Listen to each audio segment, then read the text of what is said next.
Have you ever known someone was bad for you and still felt impossible to let go? The scary part is, it's not weakness, it's your brain.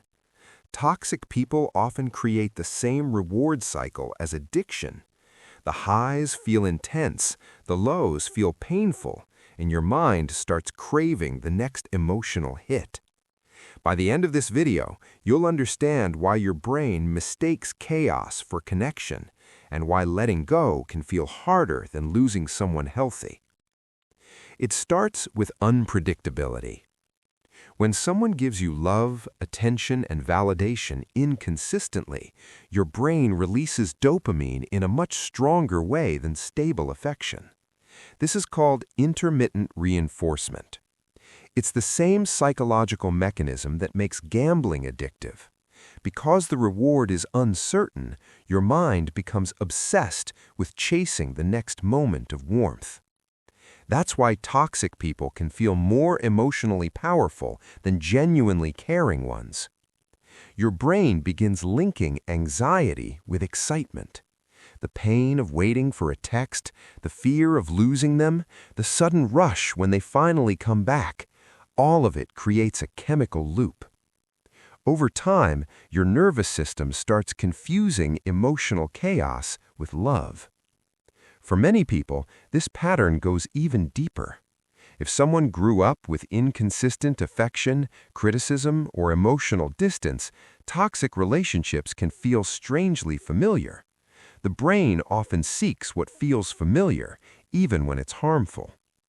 This is why people sometimes call it a trauma bond. You're not attached to the pain itself. You're attached to the hope that the pain will finally turn into safety.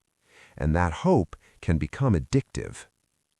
Another reason toxic people are hard to leave is because they create emotional contrast. They hurt you, then comfort you. They disappear, then return with affection. That relief after pain feels incredibly intense to the brain. The mind starts chasing the relief instead of real love. Healthy love feels calm. Toxic love feels urgent. And many people mistake urgency for passion. But urgency is often just your nervous system in survival mode. The truth is, your brain is not craving the person, it's craving the dopamine cycle they created. The silence, the return, the apology, the affection, it becomes a loop your mind expects. That's why breaking free feels less like heartbreak and more like withdrawal. The hardest part is realizing that what felt like deep connection was often just chemistry mixed with emotional wounds. Real healing begins when your brain learns that peace is not boredom. Peace is safety. And once your mind stops romanticizing chaos, healthy love no longer feels boring. It feels freeing. So ask yourself this: are you missing the person or the emotional addiction they created?